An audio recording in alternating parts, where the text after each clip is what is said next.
Soyez le bienvenu, fidèles téléspectateurs. C'est votre rendez-vous de chaque jour ici sur la chaîne de la Maman Nationale, la Maman Excellencia.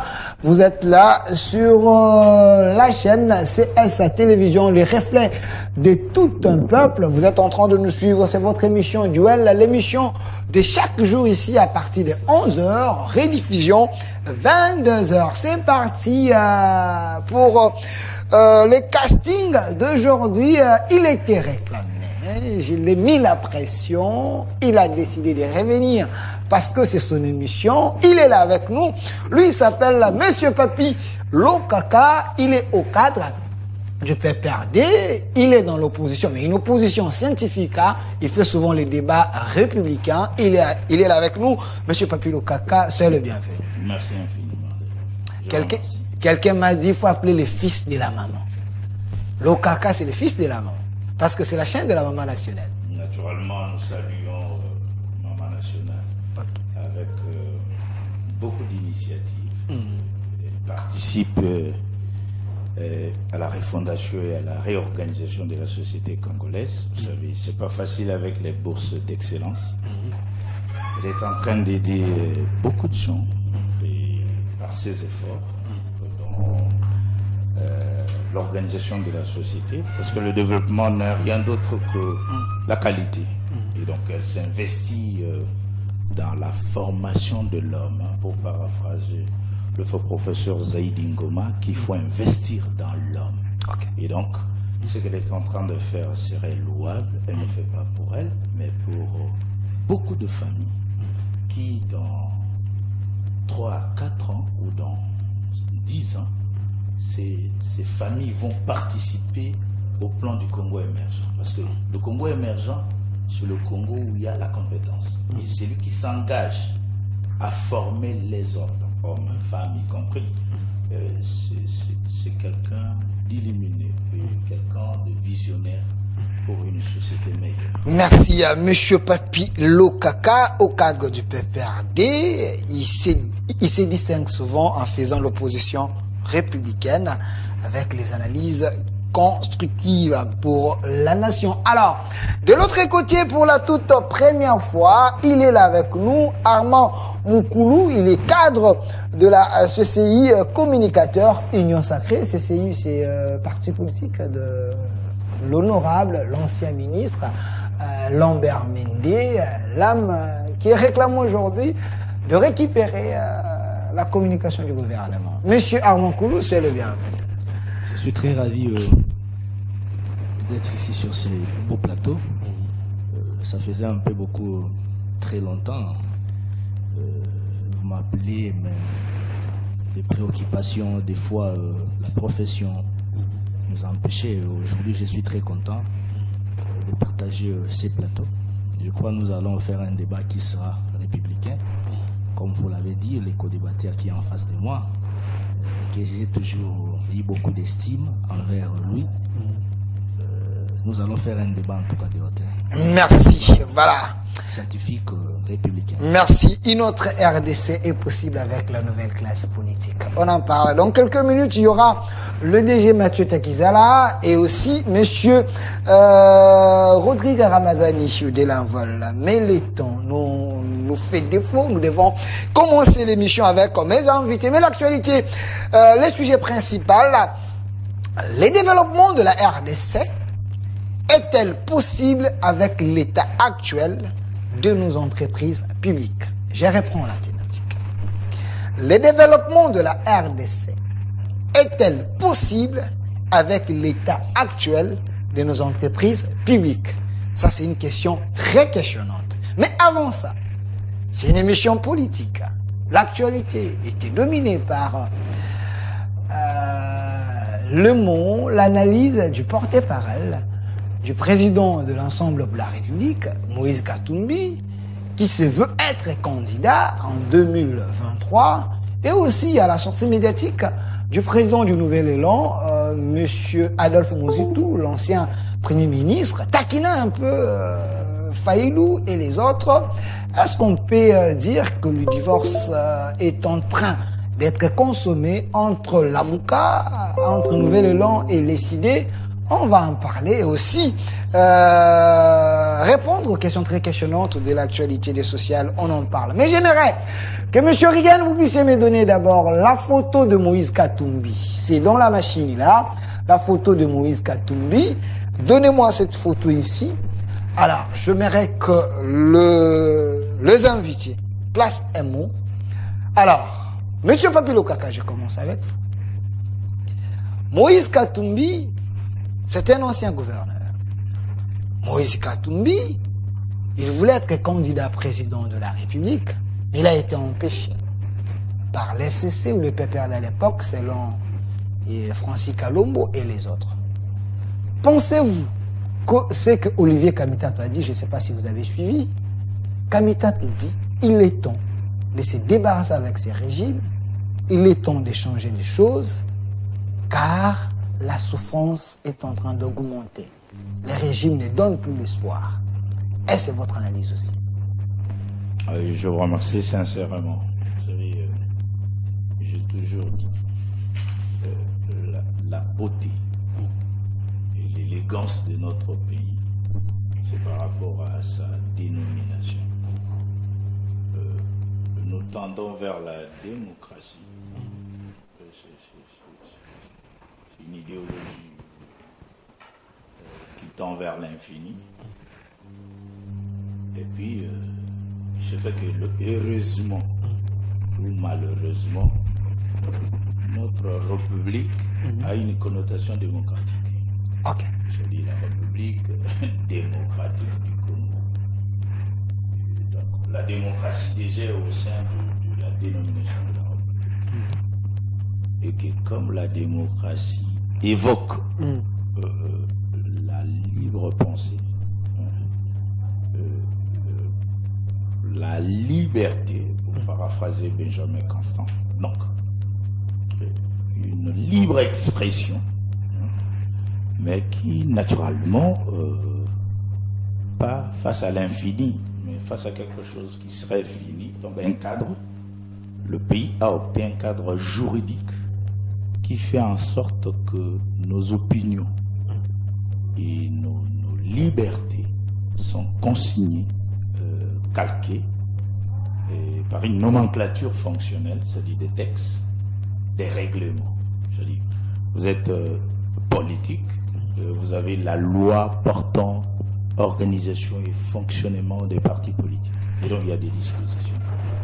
Vous faites partie de l'État congolais, vous avez la Constitution ainsi que les lois de la République. Dans des organisations privées, vous avez des règlements d'ordre intérieur. C'est juste pour qu'il n'y ait pas débordement. Ok. Alors, l'expression, c'est naturel. Mais les gens peuvent exprimer les ambitions.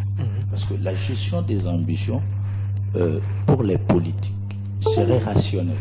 Donc, dire à un politique de ne pas exprimer les ambitions, c'est incidentiel et dangereux. Et donc, il a l'obligation d'exprimer ses ambitions. Mais, il faut qu'il y ait l'appel à la candidature présidentielle. Et donc, jusqu'à présent, le mécanisme fonctionnel et organisationnel de l'État congolais n'ont pas encore lancé l'appel à la candidature. Alors, moi j'aimerais qu'on soit plus pragmatique. Une question directe. Olivier Kamitatou, s'il n'y a pas la photo de Moïse Katumbi, donnez-moi la photo d'Olivier Kamitatou ici derrière, s'il vous plaît. Monsieur Lazik, vous êtes là. Ok. Alors, Olivier Kamitatou a peint un tableau sombre de la gestion du régime Tshisekedi. Vous êtes du peuple RD. Est-ce c'est vrai? Tout est mauvais. Oui, je vous remercie. Notre pays, c'est un pays post-conflit. Je dis bien post-conflit. Dont l'honorable et excellence Olivier Kamitatou a participé à sa réorganisation. a une casquette d'hier et d'aujourd'hui à l'homme d'État congolais. Donc il fait partie des hommes d'État congolais. Il a les paramètres pour fonder son analyse. Des paramètres qu'il a analysés et a démontré que le Congo serait, par votre expression, malade.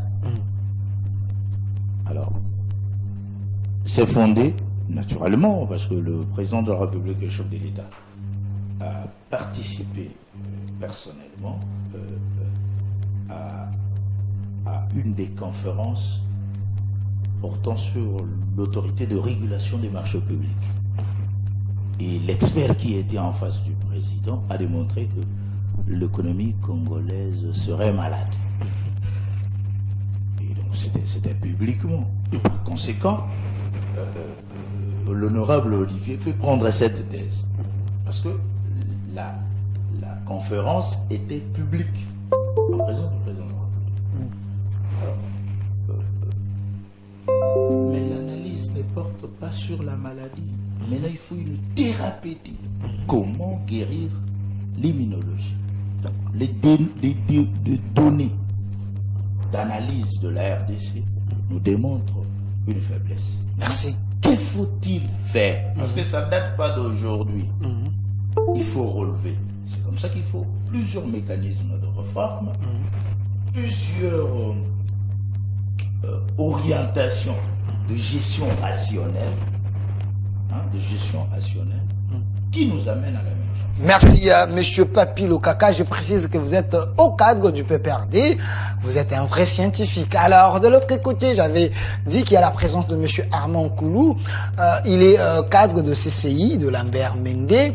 La première question, c'est vrai, c'est sur les dires de l'honorable ou l'ancien président de l'Assemblée nationale, l'ancien ministre du Plan, Olivier Kamutatou, qui a peint un décor très sombre de l'union sacrée.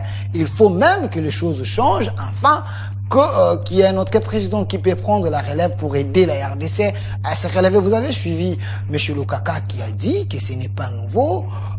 L'économie de la RDC est par terre. Les choses ne semblent pas aller de l'avant. Olivier Kamutatou n'a pas totalement tort. Bon, vous savez... Poussez le micro.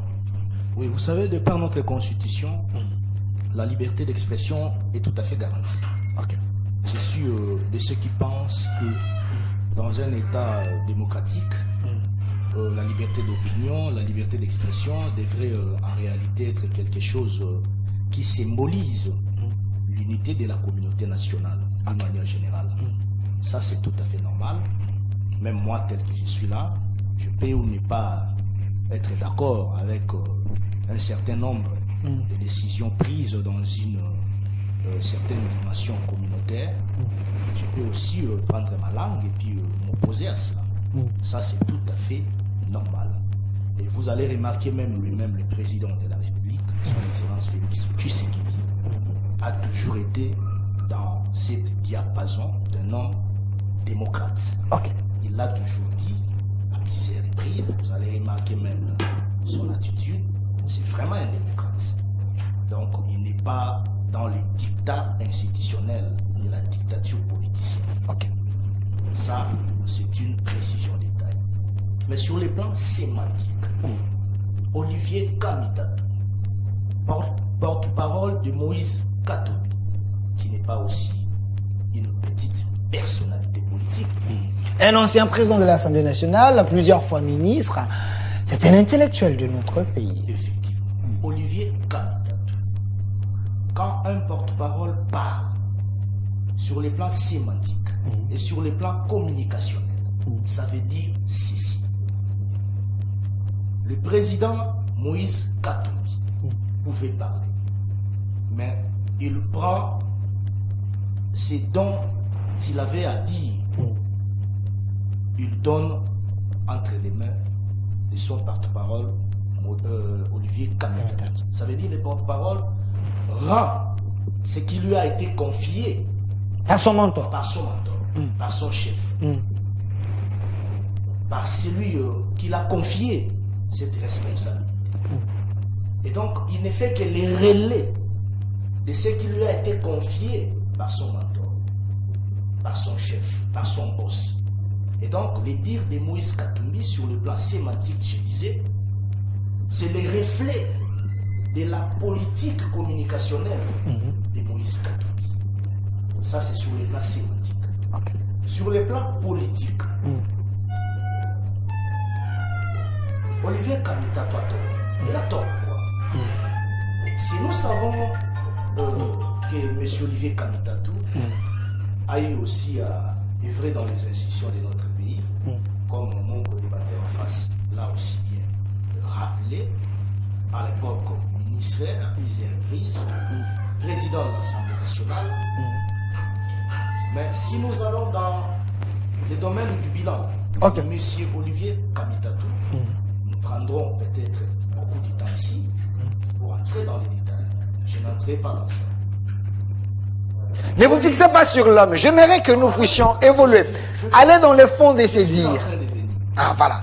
Là, j'ai l'impression que vous faites un saut dans le passé. Je suis en... Non, non, c'est très important. Ok. C'est un petit rappel. Merci. C'est très important. On va faire la lecture de l'histoire. Il dit la RDC serait malade. Donc, notre État congolais serait malade. Moi, je dis, c'est la réponse est claire. Un pays qualifié d'être malade, où on voit un président de la République qui entre en fonction dans moins de 4 ans, nous voyons la livre du budget par une dimension systémique qui n'a jamais existé. Moi, je l'ai toujours dit, Joseph Kabila a fait ce qu'il pouvait faire. Il a travaillé. Moi, je ne suis pas de ceux qui... là, des histoires, non, Kabila n'a rien fait, non. Joseph Kabila fait ce qu'il pouvait faire comme ancien président de la République pendant 18 ans.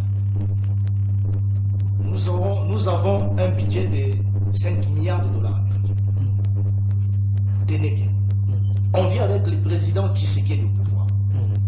Prenons 4 ans, parce qu'on dira, oh non, on avait commencé avec FCC Cash. Okay. Je ne parle pas de cette période-là. Prenons 4 ans. Parce que nous savons bien qu'avec ça, les indicateurs distinctifs de l'économie nationale, même sur le plan national et international, nous prouvent à suffisance que ça m'a fait un très bon travail. Donc il y a l'évolution. 5 milliards de dollars américains. Ok. Nous venons pendant 4 ans. Aujourd'hui, nous avons un budget évalué à 14,6 milliards de dollars américains. Ok. Ce sont des avancées. Ce sont là les réponses. Sur le plan économique... Ce sont là même des réponses. Claires et exactes. Claires, nettes, exactes. À M. Olivier Kamitatou. Nous allons dans le domaine de la trésorerie nationale. Ok. Nous avons fait 18 ans où M. Olivier Kamitatou aussi fit parmi les acteurs principaux de notre pays dans les institutions du pays. Nous sommes à Foné.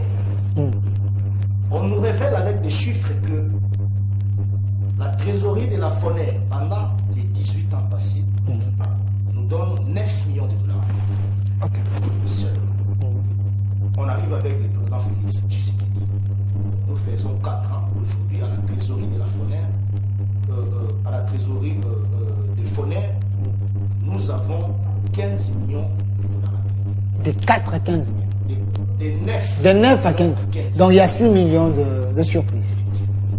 On quitte Foné. Nous venons à la CNSS.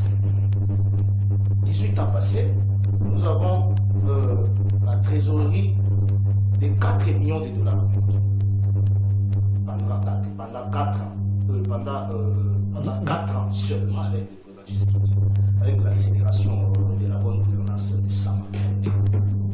Nous avons 6 millions de dollars américains pour la trésorerie de la CNSS. 2 millions de supplémentaires. Et donc, ça veut dire simplement, si, il y a encore beaucoup à faire. Ça, c'est parce que si vous allez même... Donc tout n'est pas noir. Non, tout n'est pas noir. Il y a encore beaucoup à faire. Retenez bien ce que je suis en train de dire. On n'est pas encore arrivé. Mais il y a quand même de des avancées.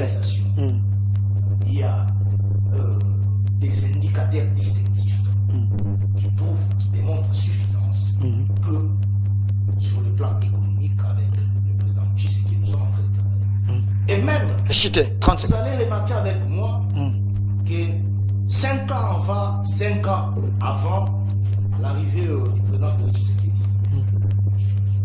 on avait un désaccord total. Poussez les avec micros. les institutions de Bretton Woods. Les micros. On avait un désaccord total avec les institutions de Bretton Woods, notamment le FMI. Mais vous allez remarquer, à la dernière visite, à la dernière visite de Madame le directeur général du FMI, Georges Gérard, si je ne me trompe pas de nom, il y a eu un rapport final qui a été rendu public où le FMI encourage, félicite la RDC pour l'accroissement dans les domaines des finances publiques. Merci. Merci. Donc, ce sont là les réponses que nous pouvons donner à M. Olivier Katumbi, qui est le porte-parole de Moïse Katumbi. Bien qu'il en a le droit d'exprimer sa façon de voir les choses, il en a le droit, comme je l'ai dit, nous sommes en démocratie, on ne peut pas empêcher les gens de s'exprimer. Moi, je ne suis pas dans cette démagogie politicienne d'empêcher les gens de ne pas reconnaître les opinions des autres. Et donc, nous sommes en train de travailler. Merci à monsieur Armand Moukoulou. Je précise que vous êtes cadre de CCI, communicateur des Lignons Sacrés. Alors, monsieur le DG Takizala, je l'avais annoncé, il est déjà ici avec nous. Le sujet d'aujourd'hui, c'est le développement de la RDC est-elle possible avec l'état actuel de nos entreprises publiques? Le développement de la RDC est-elle possible avec l'état actuel de nos entreprises publiques? Ça, c'est la question principale. Mais la première question de curiosité, la question biscuit, c'était sur les dires de l'Olivier Kamitatou, qui est le porte-parole du président de l'ensemble, Moïse Katumbi, qui a les aspirations de devenir candidat président en 2023, quand le porte-parole du président Moïse peint les décors sombres de la RDC. Selon lui, rien n'avance, ça fait 4 ans de régime Tshisekedi. Et là, vous êtes DG d'une entreprise spéciale autogarage. Pensez-vous qu'il y a eu des améliorations pendant 4 ans ou il y a eu noir partout?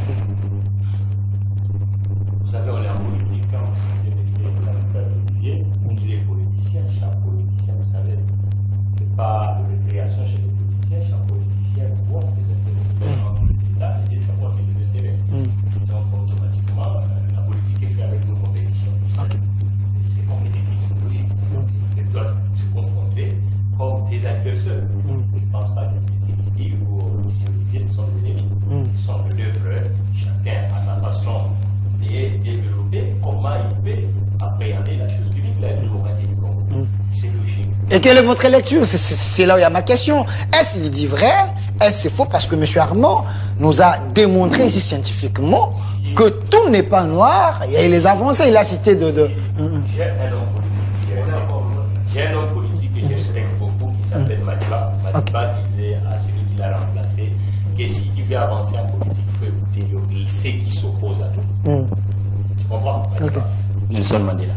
Celui qui l'a remplacé, il a dit si tu veux avancer en politique, parce qu'en politique on ne vient pas pour faire du statu quo, on vient en politique pour améliorer, pour faire bouger les lignes, la société, bouger les lignes.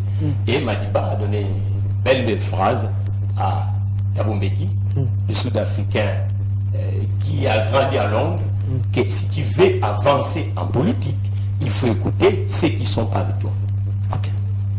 Ce qui pourquoi ils ne vont pas te flatter, ils te diront qu'est-ce qui doit se passer. C'est comme ça. Donc, de toute façon, la politique, c'est une corbeille de faire que les choses changent. On ne vient pas en politique pour que ça soit la même chose. Nous sommes parmi les États sur le continent que nous sommes en retard. Et chaque intellectuel congolais doit comprendre que la démocratie du Congo est en retard. Quand on parlait que la RDC est en retard, en quoi? En quoi ça est en retard. La curiosité me pousse de savoir. Nous sommes dans l'économie de marché. L'économie de marché dit que chaque État est représenté par ses anciennes économies. Quand l'économie est prospère dans un territoire, vous n'allez pas avoir l'ingrédient de ce qu'on appelle l'exode. Est-ce que vous ignorez l'exode de la démocratie du Congo? Pourquoi les gens fuient nos villages? S'il n'y a rien à faire. Il y a la disette. Est-ce que ça, on va cacher ça? Ok. C'est ça le vrai problème. Vous voyez même, c'est même pas gay la ville. On va partout. Ça, tu dois le cacher en tant que politique? Non. Ça, tu dois le dire. C'est des réalités palpables. Mais c'est logique. C'est logique. C'est des choses où nous devons chercher des voies et moyens pour que ça change. En économie de marché, chaque État a ses entités économiques qui gagnent sur ce qu'on appelle balance commerciale extérieure. Actuellement, nous sommes déficitaires, chers compatriotes, dans tout le continent du monde. Citez-moi l'enseigne congolaise, dans le président Tshisekedi. Quelle est l'enseigne congolaise qui est même à Brazzaville, dans la partie économique? Elle n'existe pas. Maintenant, et les politiques, ou le monde économique que moi je me retrouve, nous devons maintenant taper pour avancer. Je remercie même la nomination d'hier. C'est pas parce que celui qu'on a mis à la SNEP, c'est un ami. Mais je connais ses talents. C'est un professeur d'université, bourreau de talent, DGA, Tony. C'est un ami proche. On était même samedi ensemble. DGA, Sali, on sera là pour l'aider, réformer un peu la société. Merci.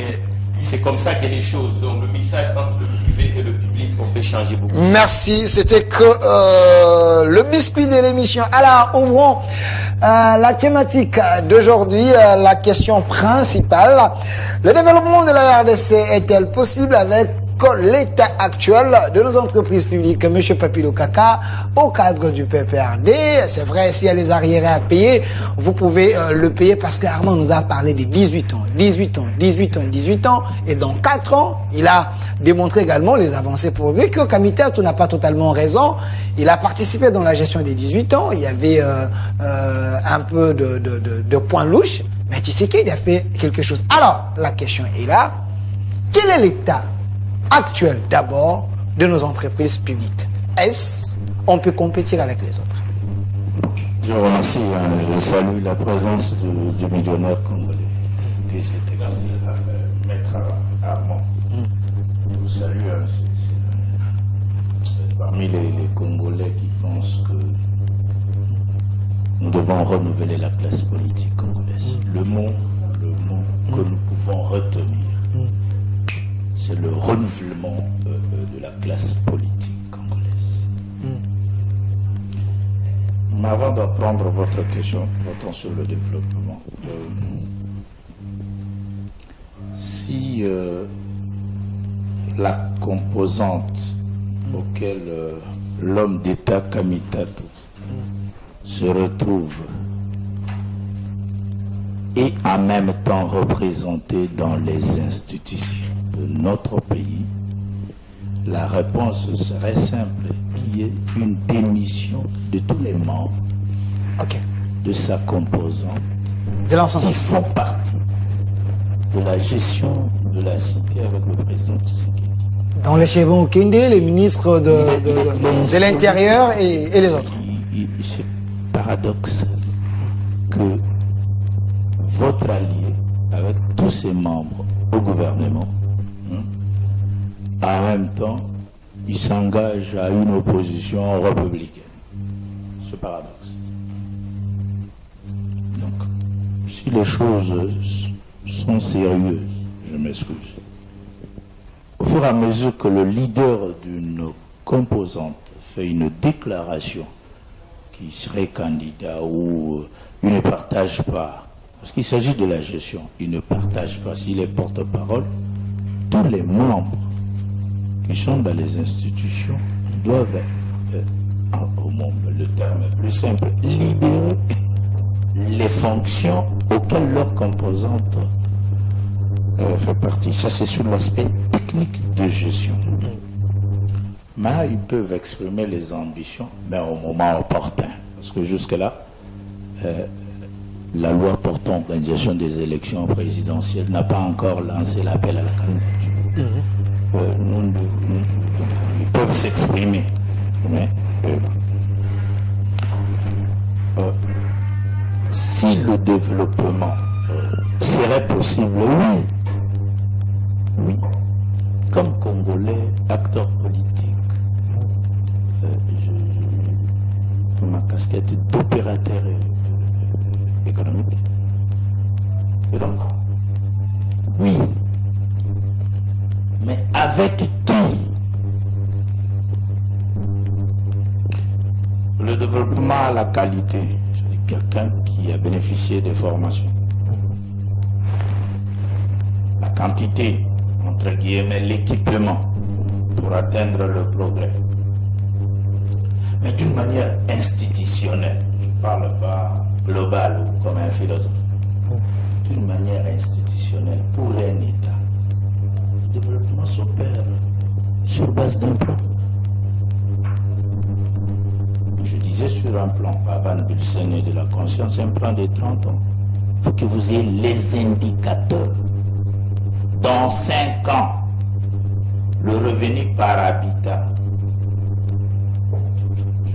en termes techniques, si on s'engage pour un plan du Congo émergent, par exemple, et vous avez des indicateurs. Mais je me rappelle, il y a un scientifique, le professeur Mukoko Samba, qui avait dit que le Congo serait un pays émergent en 2030. Il était encore ministre à l'époque. L'horizon 2030. Je remercie, je respecte le professeur Mukoko Samba. Il y a eu jeu de plan, mais le concret. Nous avons un ministère de plan. J'insiste. Un pays sérieux au niveau institutionnel ne fonctionne pas avec les projets. Le ministère du plan est là pour recevoir des projets et rendre ça à un plan d'État. Les organisations non gouvernementales, c'est-à-dire le groupe Lokaka ou SAD, le DG Takizala, et ils soumettent des projets pour réaliser, c'est privé. L'État budgétise, l'État planifie. Par continuité de service, c'est-à-dire le président Kabila n'est pas là, le président Tshisekedi, le président de la République et chef de l'État, doit continuer le plan. Même si Takizala vient après remplacer, il trouve que c'est un plan sérieux, avec des indicateurs que dans 2040, on peut atteindre ce niveau. Peu importe la dimension des acteurs que nous avons mis, mais le Congo respecte son plan et ce développement serait possible. Okay. Avec les entreprises publiques. Quel est l'État? C'est ça la question. Moi, c'est un avis que j'engage ma personnalité comme intellectuel et congolais. Personnellement, je n'étais pas d'avis dans la privatisation des entreprises publiques. Si ça va que nous faisons partie de la gauche congolaise, le secteur de l'eau, le secteur de l'électricité, le secteur du transport, parce que c'est un pays vraiment, il ne faut pas qualifier le médiéval, les gens qui ont circulé le monde, vous vous rendez compte que ce secteur, c'est le secteur important de l'État. Parce que l'eau doit être là pour tout le monde. L'électricité, la lumière, il dit qu'il y a la lumière, c'est-à-dire l'électricité. C'est pour tout le monde. Et c'est des secteurs où l'État doit veiller sur la santé, l'éducation. Je salue toujours la gratuité, l'œuvre que nous avons battue pendant beaucoup de temps. Pour dire à Maître Armand, il y a des gens qui se sont sacrifiés pour atteindre la gratuité. Et à cela, je salue toujours mon cher Edem Makarman, qui a opéré des réformes sérieuses pour atteindre la hausse pendant 10 ans. Ce qui n'était pas facile. Papa Nzé qui était ministre de l'éducation, il connaissait ça. Le ministre Makera a opéré pour atteindre ce que je n'aime pas souvent, un point d'achèvement, ce qui serait achevé. Et donc, ce sont des réformes institutionnelles qui ont eu le temps, pendant ces 18 ans-là, on n'avait pas un État, il y avait des fractures. Aujourd'hui, vous avez des déclarations de ceux qui sont politiques hier, c'est les anciens, entre guillemets. Donc, ça n'a pas été facile. Mais maintenant, quel type d'entreprise? En visitant Outraco ou Natra, la création était au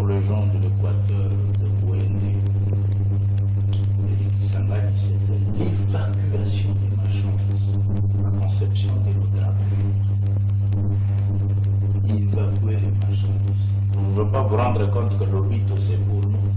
Nous avons des ports dans les étrangers qui dépendaient de nous. On ne sait même pas à quel niveau ces ports sont contrôlés. Le chemin de fer, c'est l'évacuation des marchandises. Ce n'était pas dans l'utilité commerciale. C'est-à-dire, entre guillemets, les indigènes ou le peuple congolais de l'époque devaient faire une circulation. C'est pour ça que vous avez le ministère des Transports et voies des communications. Ce n'est pas la communication des téléphones, c'est la communication des circulations des personnes avec le pays.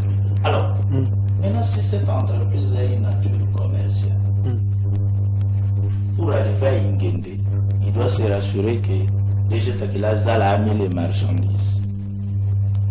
Et s'il n'y a pas de marchandises là-bas, cette voie-là ne sera pas exploitée.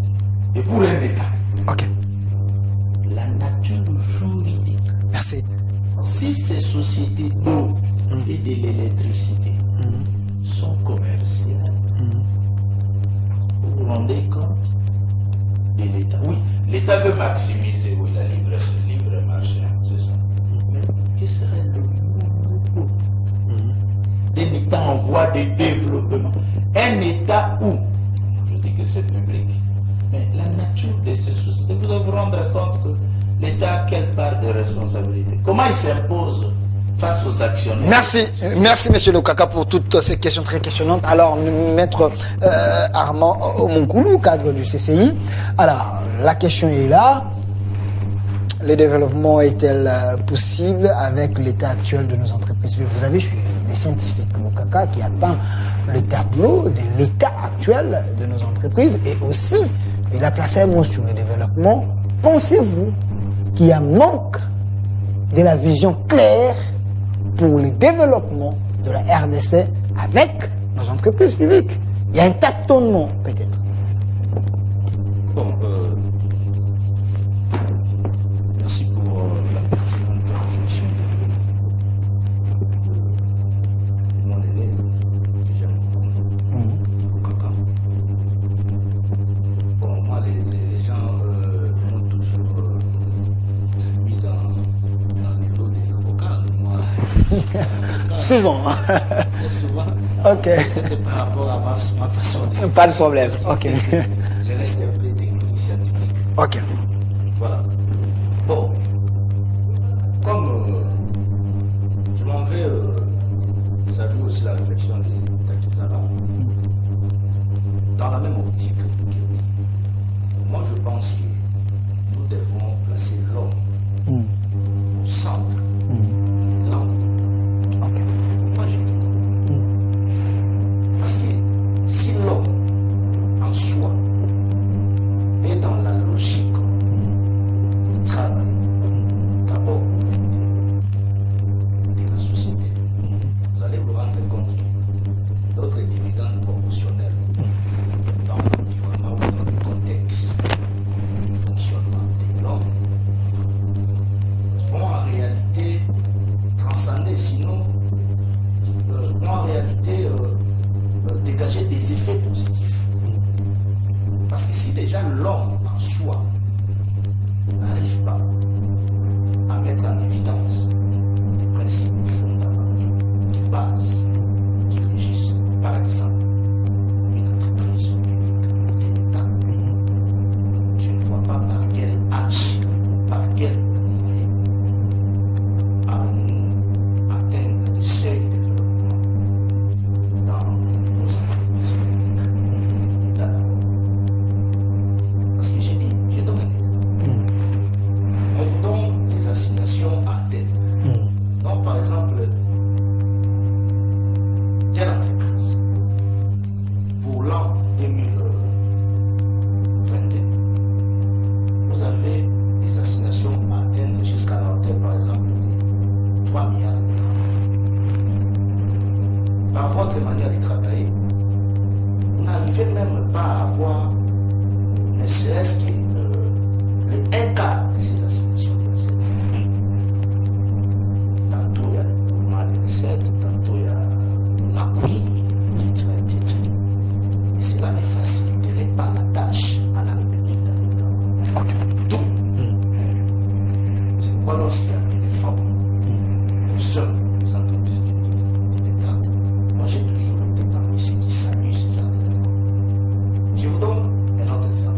Nous allons par exemple dans le secteur de la fonction où on a vu des choses, des histoires. Les jours où j'étais en train de suivre le vice-premier ministre, quand il faisait les comptes rendus sur les rapports généraux de la digitalisation, ce sont des réformes, de la digitalisation du fichier réel de tous les fonctionnaires de l'État sur toutes les entités internationales. La digitalisation et la certification des réformes. Lorsque je l'ai entendu parler, j'ai dit là, il nous dit ceci. Il y a une certification à Kinshasa de 113 000 fonctionnaires de l'État. Et en province, il y a une certification de 150 000 fonctionnaires de l'État. Dans ça, écoutez-moi bien, mon frère, on a découvert, on a détecté 60% d'effectifs. 60 d'effectifs en province et 25% d'effectifs à Kinshasa. Et tout cet argent est doublé. Effectifs, des doublons, des triples personnalités, quadruples personnes. Tout ça, cet argent-là ne profite pas à l'État. Là, on se relativise. Ainsi de suite. On passe à l'identification. L'identification avait déjà commencé à l'époque du ministère, de l'ancien ministre, comme ça, de le connaître. C'était dans presque. C'était dans les programmes d'État, et puis on avait inclus l'identification sur les études avant la formation de l'État des études. Il fallait assainir ces secteurs-là pour permettre à ce que la formation ne soit pas une formation seulement normale. Poussez les micros. Que ça puisse donner aussi des effets dans l'administration parallèle, dans le fonctionnement réel. Alors, vous remarquerez avec moi que tout cela s'est passé pendant 20 ans, donc même avant que le président Joseph Kabila ne soit encore au pouvoir. Et donc, vous allez comprendre avec moi qu'il y a eu des histoires qui ne reflétaient pas l'image de la bonne gouvernance dans notre pays.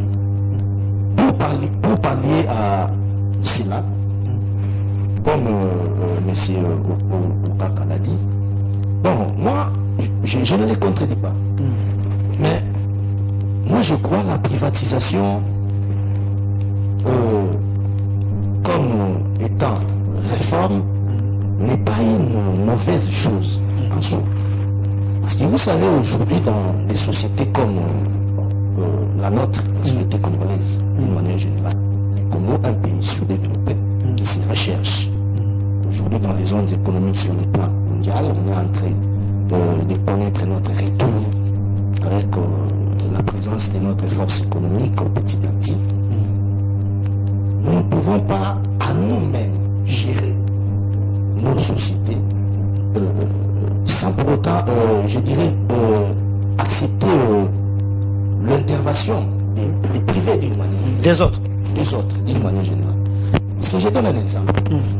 La régie des eaux, qui est dans l'énergie, la régie des eaux nous produit par exemple de l'eau en termes de bail. On dit par exemple la régie des eaux nous produit plus de 20 000 bails par jour. Vous voyez? Mais si nous allons dans les fonds de la logistique de la régie des eaux, vous allez peut-être comprendre qu'on pouvait aller même à plus de 20 000 mm3 par jour. Si nous avons des matériels de qualité, si nous avons de l'assistance de qualité, et s'il y a des moyens nécessaires mis à la disposition de la régie des eaux. C'est presque la même chose avec la SNEL. Et s'il y a des sociétés étrangères qui viennent en appui pour des partenariats mixtes, gagnant-gagnant, où il y a ces sociétés-là qui gagnent. Qui vous amènent les matériels pour vous aider afin que vous puissiez faire mieux. En vous appuyant par exemple dans la logistique, moi je ne trouve pas à mal cette façon de travailler. Merci, monsieur. Mais seulement, il faudrait voir comment réserver la vraie part à la société principale. Merci. Société congolaise. Ok, monsieur Mathieu Tekizela. Des tactiques qui peuvent quand même aller tout en réservant la part principale dans les gros poissons et pourcentages pour l'État congolais. Merci, monsieur Mathieu Tekizela. L'état de nos entreprises publiques, est-ce la privatisation une mauvaise chose?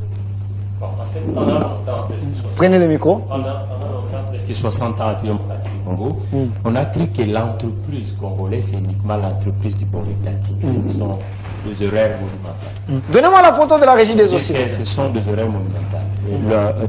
Dans tout le pays du monde, l'entreprise publique ne crée pas 20% d'emplois. C'est l'entreprise du bord privé qui crée plus d'emplois et plus d'innovation sur un territoire.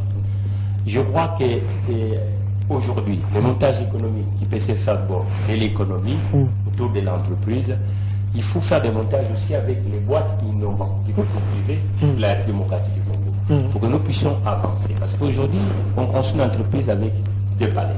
La première palette, c'est les ressources humaines, l'expertise. Vous savez que depuis les années 74, l'entreprise a pris un énorme coup de fouet, les organisations ont pris un énorme coup de fouet du côté privé et du côté public. Ça veut dire que nous devons maintenant réajuster les entreprises en République du Congo. Et puis nous avons un vrai problème du système de financement. Ça veut dire que l'entreprise n'est pas financée en République du Congo. Il soit privé, il soit public. Le public même a un coup de chance, mais l'entreprise privée congolaise a des difficultés de se financer et d'avoir le premier contrat.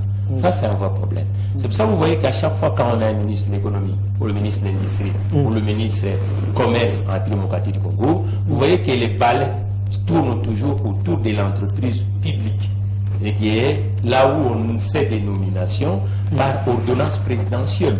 Donc je crois qu'aujourd'hui, l'entreprise congolaise, dans le secteur énergétique, la Régie des eaux et la SNEL, on ne peut pas prétendre produire dans un territoire lorsque l'énergie recule. Le coût de l'énergie doit être faible pour que les investissements qui soient locaux et internationaux choisissent votre territoire comme le terrain où ils peuvent investir. Mais aujourd'hui, je crois qu'il faut réajuster. Moi, j'ai lancé toujours conférence économique et sociale. Pourquoi? Pour réunir sur une palette les acteurs du monde économique. Ça fait que les acteurs publics et les acteurs qui viennent du monde privé, pour que nous puissions maintenant, ceux qui exercent et qui sont sur le terrain, ont des éléments à amener. Prenons par exemple la Régie des eaux, ou la SNEL. La SNEL, 3/4 de la logistique et technique. J'ai eu le temps, il y a des ans, depuis que je suis à Kinshasa, d'être comme consultant auprès de la SNEL. Pour une banque qui voulait prêter la SNEL, qui est une banque occidentale, qui m'avait accordé cette particularité, étant avec l'expertise d'un gestionnaire et d'un technicien, d'évaluer un pays, l'outil productif de la SNEL. Les ateliers de la SNEL, le personnel, tout ça, et suite, pour que le banquier puisse avoir une photographie. Si j'emprunte à cette société, est-ce qu'on peut faire retour sur investissement? Pensez-vous par exemple dans la logistique d'achat de véhicules ou de l'équipement technique. Si aujourd'hui au sein de la SNEL, ils n'ont pas l'avant-gardisme, si on amène l'apport de ça... Donnez-moi la photo de la SNEL. On amène l'apport de ça, qui est l'entreprise congolaise du bord privé, autour de la technique, est-ce que le Congo ne gagnera pas? Vous comprenez? Donc c'est ça les innovations du XXIe siècle. Ça veut dire quand on dit privatiser, ça ne veut pas dire que l'entreprise est en train de diluer. Privatiser, on peut acheter les compétences qu'on n'a pas. Privatiser ne veut pas dire uniquement amener de l'argent. Parce que la première force qui crée de l'argent, c'est d'abord l'expertise. Vous pouvez mettre 1 milliard, mais si les 1 milliard choisit le corbeil où il n'y a pas l'expertise pour que cet 1 milliard puisse se fortifier, le milliard ne va pas retourner. Je crois qu'aujourd'hui, la SNEL, moi par exemple, avec modestie, on a beaucoup d'éléments à amener auprès de la SNEL. Avec l'entreprise congolaise qu'on appelle ça. Parce que pour que la SNEL soit profitable, et la SNEL, il faut des réformes au sein de la SNEL. J'ai toujours dit dans votre plateau. Ça veut dire que la SNEL aujourd'hui est à la fois producteur d'énergie, transporteur de l'énergie, distributeur de l'énergie. Non. Il faut partager les tâches. Oui. Pour que nous puissions devenir maintenant, la SNEL doit devenir comme EDF, une entreprise qui gagne la part de gâteau. La SNEL ne peut pas rester que dans des frontières congolaises. Nous devons devenir maintenant concurrents en Afrique. Concurrents. Avec ce que nous avons comme barrage de Inga et autres. Il faut qu'on cesse de parler en potentiel. Il faut que maintenant on parle en réalité. Le pragmatisme. Le secteur de l'énergie en République démocratique du Congo, ça crée combien d'emplois? Ça nous amène dans la pipe combien de sous? Et comment on doit faire pour gagner des sous? Parce qu'il y a des pays qui ont besoin d'énergie. Nous avons des potentialités. Quittons des potentialités. Nous devons avoir 3 entreprises congolaises dans le secteur de l'énergie. Ça veut dire que celui qui va être comme producteur, qui produit l'énergie, celui qui va être le transporteur, qui transporte distributeur, et celui qui va être le distributeur avec les concurrents du côté privé. Là, on crée un Congo énergétique, un Congo avec des stratégies du 21e siècle. Sinon, si nous restons uniquement dans la logique ancienne, archaïque, de la gestion de l'entreprise publique à la République démocratique du Congo, à ne pas être compétitive, privatiser, ça ne veut pas dire que l'entreprise va être diluée. Privatiser, chercher ce que nous manquons au sein de cette entreprise, compléter cette entreprise. Et à chaque fois qu'on privatise, regardons aussi dans le corbeil de la République démocratique du Congo, du côté privé, des entreprises qui sont en République démocratique du Congo, est-ce qu'il n'y a pas des entreprises qu'on peut insinuer à l'intérieur d'une corbeille du côté public? C'est comme ça que nous pouvons avancer parce que le chômage est parmi les ingrédients qui affaiblissent la République démocratique. Merci, monsieur Mathieu Takizala, DG de l'entreprise spéciale Auto Garage, donc Saga. Sur ce plateau, je suis également avec monsieur Papilou Kaka et monsieur Armand. Alors, comme nous avons deux partenaires, on entre du côté de la réalisation, on prend la PIB, nous allons revenir. Je sens que ça bouillonne, monsieur Papilou Kaka doit placer. Bon, prenons d'abord la publicité, vous allez réagir. Tour sur ces plateaux de votre émission Duel. Aujourd'hui, je suis avec monsieur Papi Lukaka. Il est au cadre du PPRD, un vrai scientifique. Monsieur Lukaka est là.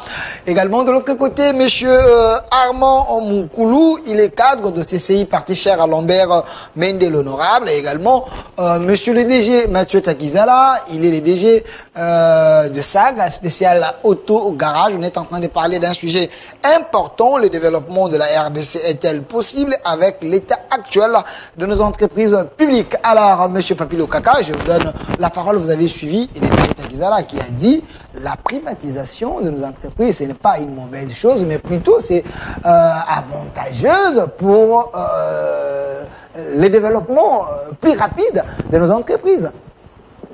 Oui, je vous remercie. Je remercie le DG. Le DG Takizala, il sait que quand on arrive en Afrique, on vient de l'Europe et tu tombes malade, le médecin doit adapter la médecine tropicale face à votre santé, parce que vous êtes dans un pays tropical. C'est la tropicalisation aussi du raisonnement du DG. Le DG est libéral. Il voit l'Europe, les États-Unis, c'est bon. Mais chez nous, DG, il suffit d'être ici à Kassangoulou, à Mbakana, à Inongo, Maindombe, Kiri, à Bikoro, à Bokatola, Chomoa, Ingendela, ou à Yangambi, dernièrement avec Maman Bazaïba, tu vois déjà de quel état où tu es. C'est ça, le vrai problème, c'est ça. Alors, faut-il lancer l'État? C'est la conception de l'État. Le problème ici, comment nous concevons l'État? Je m'excuse. La conception de l'État. Si nous concevons l'État congolais un État libéral, d'accord, tout serait à faire. Mais moi, je pense que ma conception, c'est un État social. Et j'ai évoqué toujours le socialisme scientifique congolais. C'est-à-dire s'interroger sur nos valeurs et calquer notre État face à ce que nous voulons. Hier, déjà, les étudiants se réunissaient et ils pensaient à quelque chose en termes d'IGEC, Union générale des étudiants congolais de l'époque. Et il y avait des petits calculs qu'un fonctionnaire de l'État, pouvait toucher 1000 $ avec seulement l'électricité. Donc la SNEL seulement. Ce que la SNEL produit, je m'excuse pour mon raisonnement. Tous les fonctionnaires congolais peuvent être payés. Et ça fait seulement la production de la SNEL. Je m'excuse. Je ne suis pas encore entré dans les mines, dans le réchauffement climatique de ma forêt à l'Équateur. Bien qu'on n'a pas de ministre de la forêt et de l'écologie, parce que les mines sont réclamées par les autres. Nous, la forêt, on ne réclame pas. Et donc, je n'ai pas cité la forêt, moi encore les mines. J'ai dit seulement la SNEL. Et c'est énervant.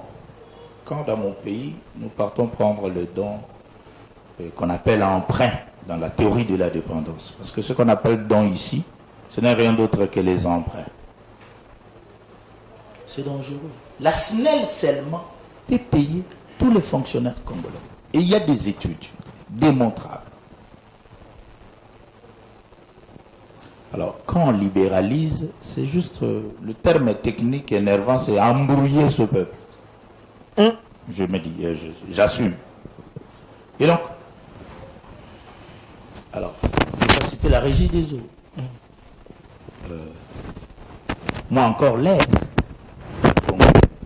Alors, un pareil état, c'est ça la conception. C'est-à-dire, nous devons concevoir un état congolais. Et dans la manière où nous vivons actuellement, le chef de l'État, je salue, ces initiatives ont commencé depuis longtemps. Parce qu'au PPRD, quand on nommait les secrétaires nationaux, il y avait des secteurs.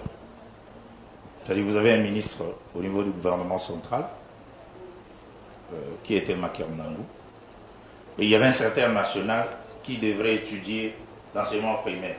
Et moi, je suis secrétaire national de l'administration et relations avec les structures spécialisées du PPRD. Et j'avais comme secteur enseignement primaire et secondaire. Et donc, vous étudiez les réformes là pour atteindre la gratuité, on nous dit. Donc, ce point d'achèvement-là a été techniquement, et on suivait pour atteindre ce que nous voulons de la gratuité. Maintenant, comme l'État congolais s'engage à la gratuité de l'enseignement, la formation, cet État veut le développement au progrès. Maintenant, le transport, est-ce que l'État congolais va garantir à son peuple le transport? Le logement, qu'est-ce que l'État congolais prévoit sur le plan humain? Que je suis peuple, j'ai la richesse, je dois mettre le logement. La santé, parce que nous sommes dans la gratuité de l'éducation. Cet État-là veut un peuple. Santé universelle. Il faut une santé universelle. Maintenant, l'eau, un État sérieux. Il donne l'eau. L'eau. La lumière. La lumière. C'est-à-dire l'électricité. Il doit s'assurer qu'il y a la lumière. Alors, quand le chef de l'État, un homme de paix, je salue, parce que le président Tshisekedi, c'est l'homme de paix. Je sais, chrétien, homme de paix. Comme il a voulu l'éducation, je sais qu'il veut l'eau. Il veut la santé, le transport et le logement. Il veut ça pour atteindre. Mais dans sa privatisation, parce que ça c'est la puissance égale. Pour avoir un État sérieux, il contrôle l'eau, il contrôle l'électricité. Si on privatise, on ne peut pas avoir, on ne peut pas contrôler nos biens. Si on privatise, non, on cède. J'arrive de DG Takizala parce que quand le chef de l'État, un homme de paix, il est dans la gratuité de l'éducation, on suppose que l'école ne va pas payer l'électricité et l'eau. Il n'y aura pas une tribune de prépayés dans chacune des écoles. Quand le chef de l'État aime l'éducation, les enfants des militaires sont dans les camps. Aucun camp militaire doit payer le prépayé.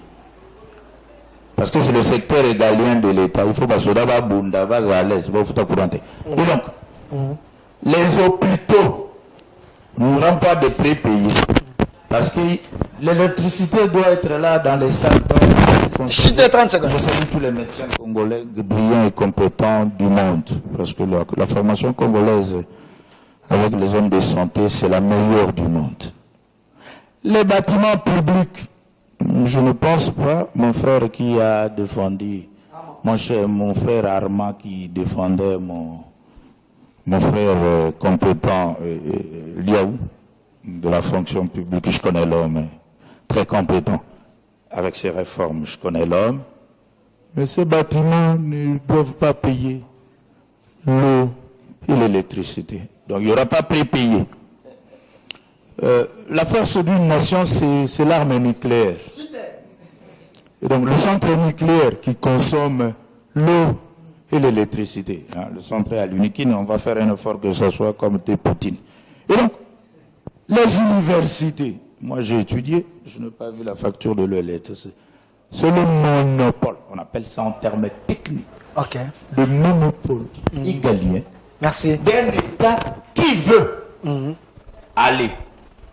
Je vais prendre quelque chose qu'il a dit 5 secondes. sur le FMI. Je salue le professeur Mobila Malila sur les théories de la dépendance. Et déjà, Takizala ne va pas me contredire. À l'époque, papa était ministre de l'enseignement supérieur.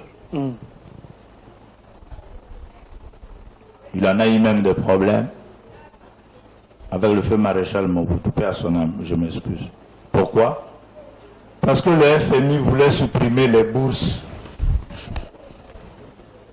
Les bourses pour les étudiants. Vous vous rendez compte qu'un pays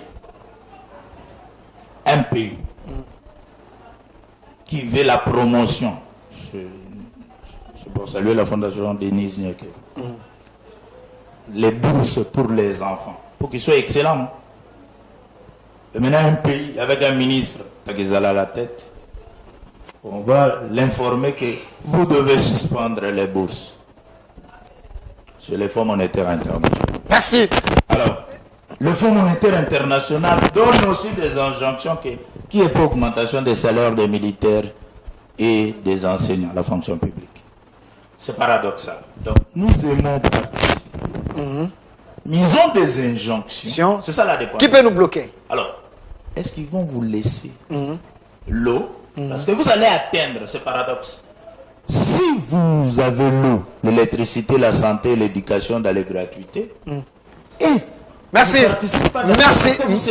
Merci. Merci, monsieur Papi. Le Kakale, sujet tellement pertinent. Alors, monsieur Armand. Alors, prenez le micro, monsieur Armand. Comment faire pour libérer nos entreprises dans la prison? Parce que nous voulons évoluer. Apparemment, il y a des choses qui attirent nos entreprises vers les bas. Alors, du moment que la RDC se veut un pays indépendant, un pays souverain. La preuve, il y a l'histoire de 27 blocs pétroliers ici. Donc, il y a les Occidentaux qui nous mettent des pressions pour ne pas que la RDC soit libre. Est-ce nos entreprises, nos biens sont-ils emprisonnés? Bon, cher Delphin, il faudrait comprendre une chose qui est dans le domaine du partenariat et des collaborations économiques, il y a toujours les intérêts qui priment. Ok. Ça, il faut le savoir. Je ne peux pas, moi, avoir une société, je viens en partie prenante dans une collaboration économique et que j'accepte de perdre. Non. Mais quand on négocie mal, je dois trouver ma part de bénéfice pour y aller et continuer jusqu'à la fin de cette aventure de collaboration. Sinon, je chercherai, je dirais, des raisons y afférentes pour sortir de cette collaboration économique. C'est comme ça que les domaines des affaires fonctionnent. C'est pourquoi lorsque vous me parlez de ce que vous en avez tantôt fait allusion ici, vous parlez des usages, je crois, concernant nos blocs pétroliers. Non, bon, ce sont les intérêts qui priment. Parce que les USA ne voudraient pas aussi perdre sa part des bénéfices. dans cette aventure du lancement d'appel Appel d'offres. du lancement d'appel d'offres des blocs pétroliers. Parce que je vais te donner des éléments possibles. Qu'on réfléchisse un peu. En nous-mêmes, nous avons 16 blocs pétroliers à explorer. Je dis bien 16 blocs pétroliers à explorer. Évalués à près de 22 milliards de bails, soit à plus ou moins 650 milliards de dollars américains l'an. Et si vous prenez l'ensemble de tous ces blocs, les 27 blocs pétroliers, nous donnera une sommation de plus ou moins 1000 milliards de dollars américains l'an, en termes de proportionnalité des bénéfices économiques dans la caisse publique de l'État. Et dans ça, il y a des sociétés qui ont souscrit pour se faire. C'est la compétition en fait. Mais Greenpeace n'est pas d'accord avec nous. Hein. Comme tantôt les autres l'ont dit ici, la compétitivité compte dans les domaines des affaires. Dans les domaines économiques, la compétitivité compte. Alors, les 3 blocs gaziers explorés ici au lac Kivu, nous avons dit, voilà là où il y a un problème. Ok. Le président de la République a donné des instructions claires. C'est ce que le ministre Didier Bidimbu est en train en fait d'exécuter. Il faudrait que la grande part des bénéfices puisse revenir à l'État congolais. C'est là où il y a un problème. Alors, lorsque vous allez dans ces terrains économiques d'affaires, vous présentez les produits. Et à ceux qui peuvent souscrire, ils viennent en votre possession. Et s'ils viennent dans une position d'imposition, ça ne tiendra pas. Ce n'est pas parce que vous êtes États-Unis d'Amérique et parce que vous avez, je dirais, beaucoup de sociétés de filtration ou soit d'exploration, vous avez des matériels, vous avez beaucoup de consortiums par-ci par-là, des qualités, de haute qualité, et que vous allez nous ramener même un produit fini, parce que chez nous ça sort brut. Nous devons le reconnaître. C'est la même chose avec, par exemple, le pétrole. Chez nous, ça sort brut. Ça va dans une société consortium française. Et on nous revient ici, on nous ramène l'essence.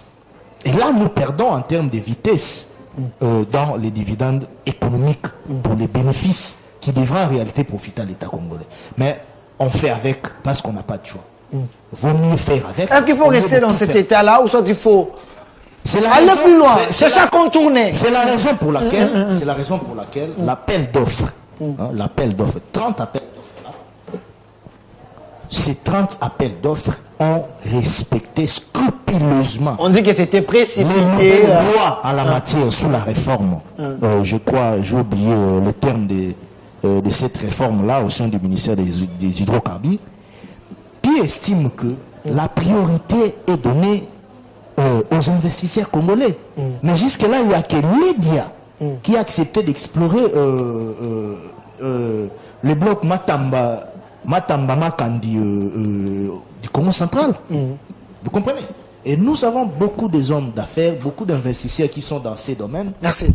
De l'énergie, du pétrole qu'on sort, mais qui préfèrent aller investir ailleurs, et ils le font. Est-ce que ce n'est pas parce que notre État n'est pas sérieux, on peut investir et demain l'État devient l'État gang? C'est là où maintenant nous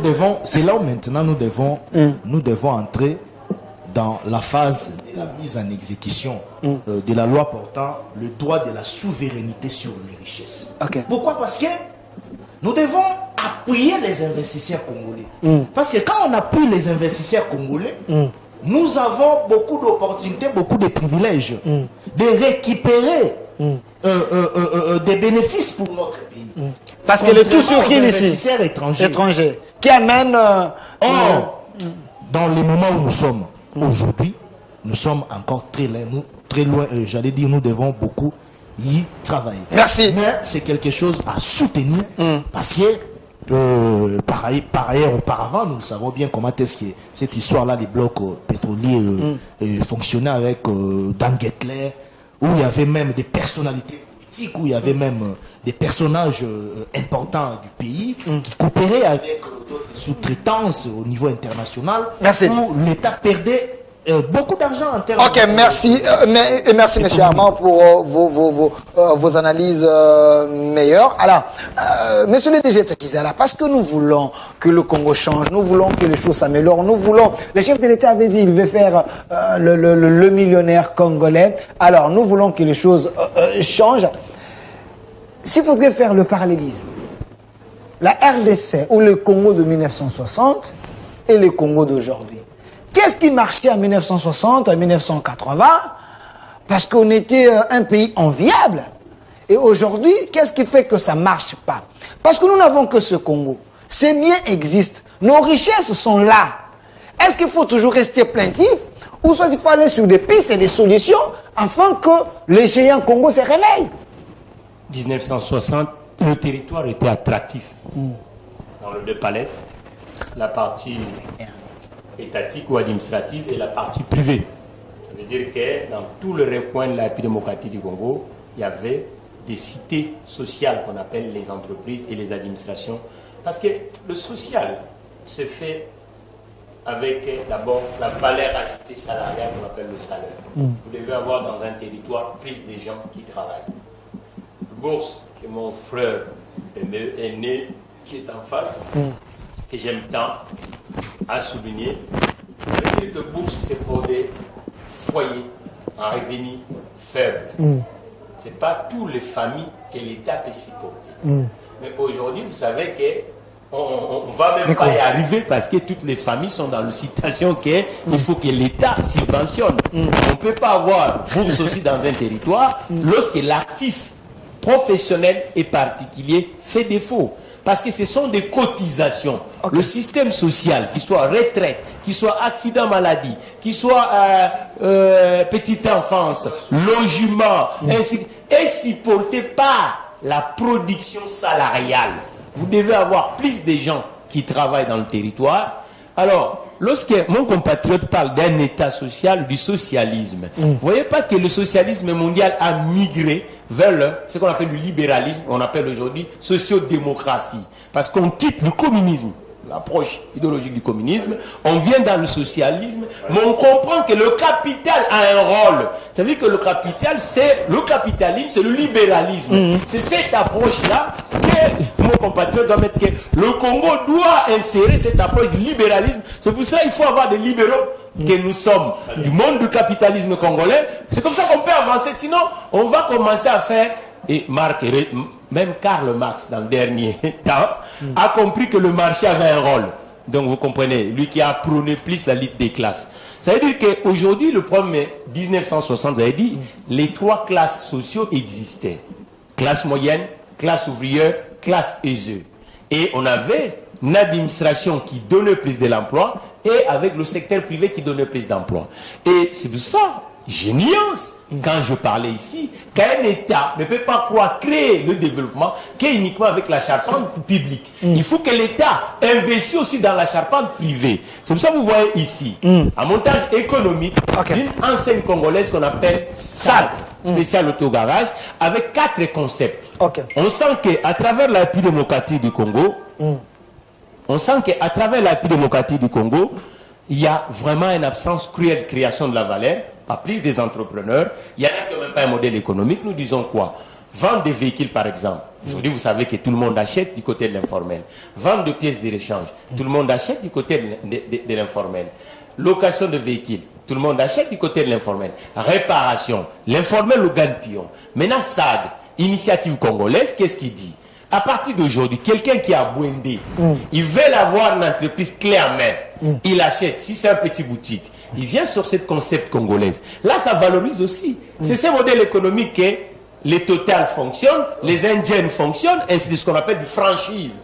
Et ça fait aussi l'économie congolaise. Ça signifie qu'on peut commencer avec ça en République démocratique du Congo et que ce modèle peut se développer aussi à l'international.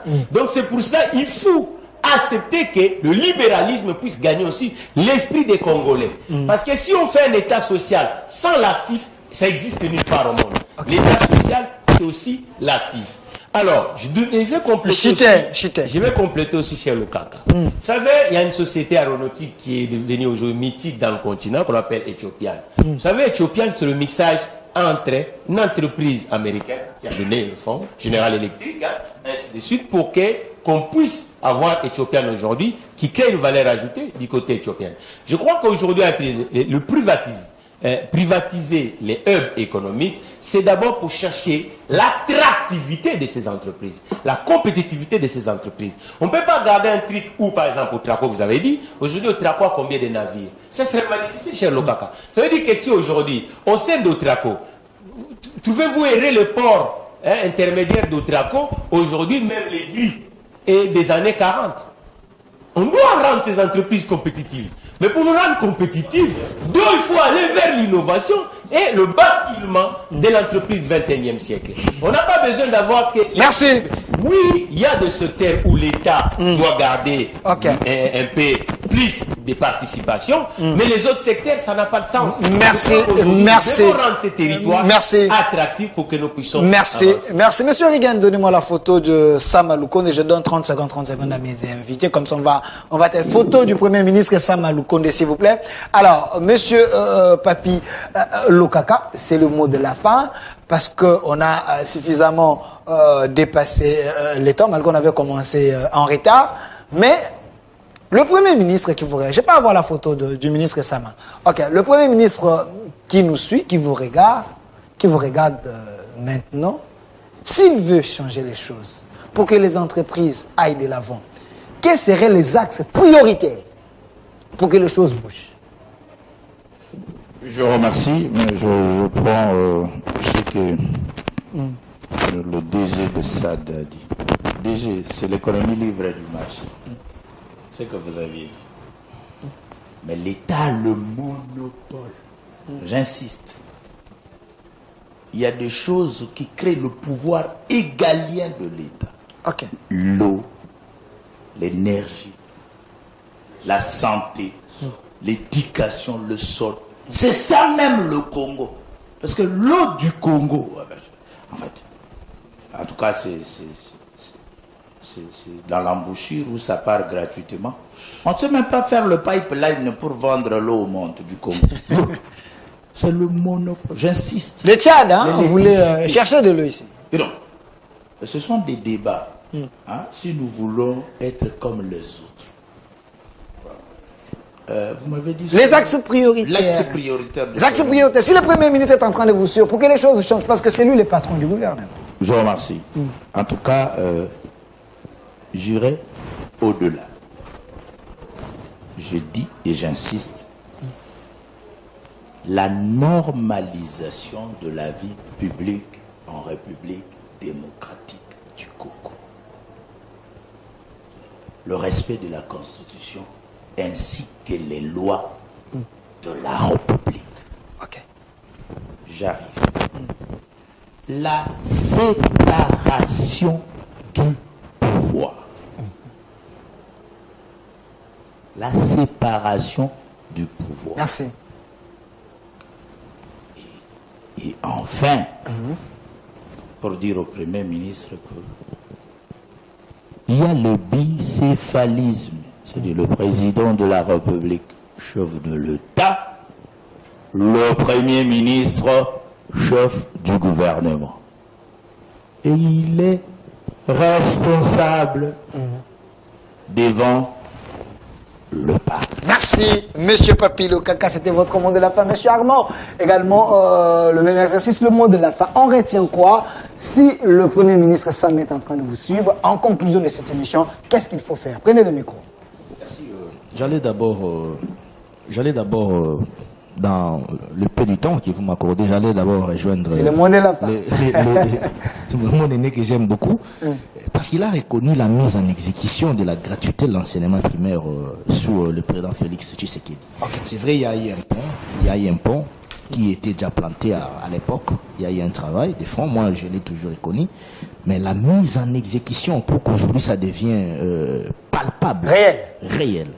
C'est le président de la République. Où aujourd'hui on voit un enseignant quitte de 100 000 francs congolais à l'époque, mais à l'entrée du président Tshisekedi, ça augmente à 168 000 francs congolais jusqu'à 440 000 francs congolais.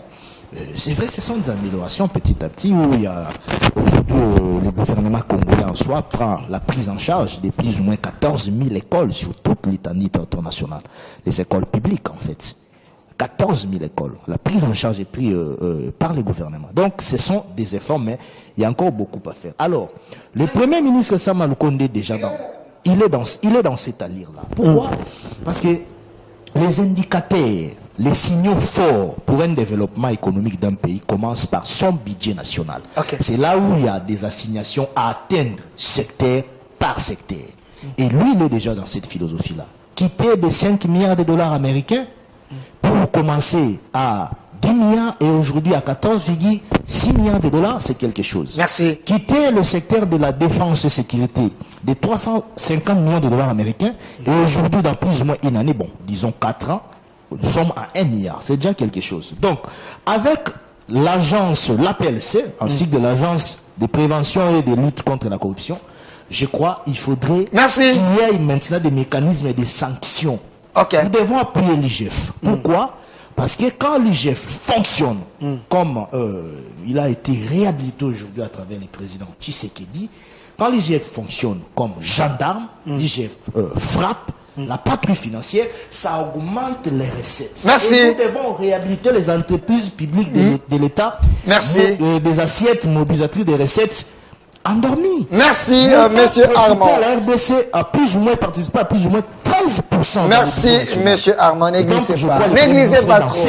Merci, négligez pas trop. Parce qu'en 2023, les gens attendent les élections. Il ne faut pas donner la ligue des glissés.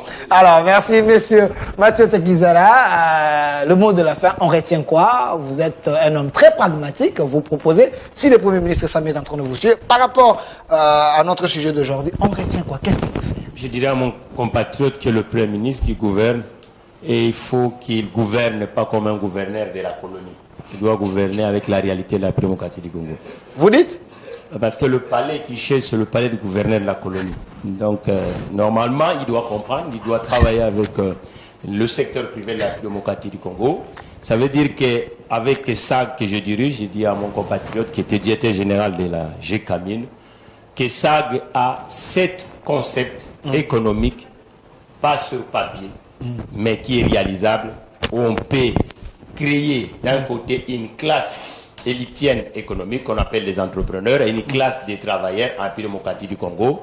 Mon numéro, vous l'en avez. Si le Premier ministre vous appelle, nous sommes là disponibles parce qu'il y a un pays sans le projet. Là, nous avons ce projet de développement du réseau de franchise des SAG à travers la République démocratique du Congo. Cher Premier ministre, ces réseaux, ce sont des emplois et ce sont des patrons qu'on peut créer à un clin d'œil. Merci, le DG Mathieu Takizala. Très piquant, très dur, mais c'est un homme pragmatique. Si vous pouvez les suivre, vous pouvez également améliorer des choses. Merci, c'était votre émission Duel. Ça n'est fini pour aujourd'hui. Sur ces plateaux, j'étais avec Monsieur Papi Lokaka, qui est au cadre du PPRD, un scientifique, la personne qui aime bien les débats républicains.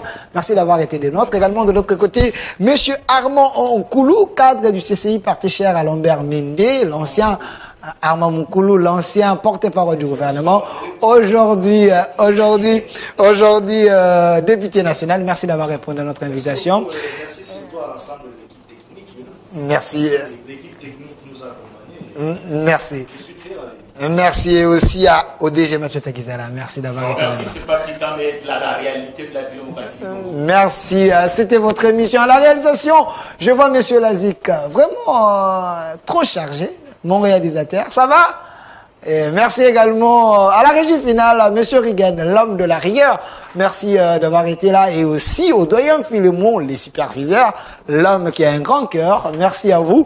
Et aussi un grand merci à vous. Restez fidèles. Suivez la rediffusion à 22h sur CS Télévision, les reflets de tout un peuple, la chaîne de la maman nationale, la maman de la nation.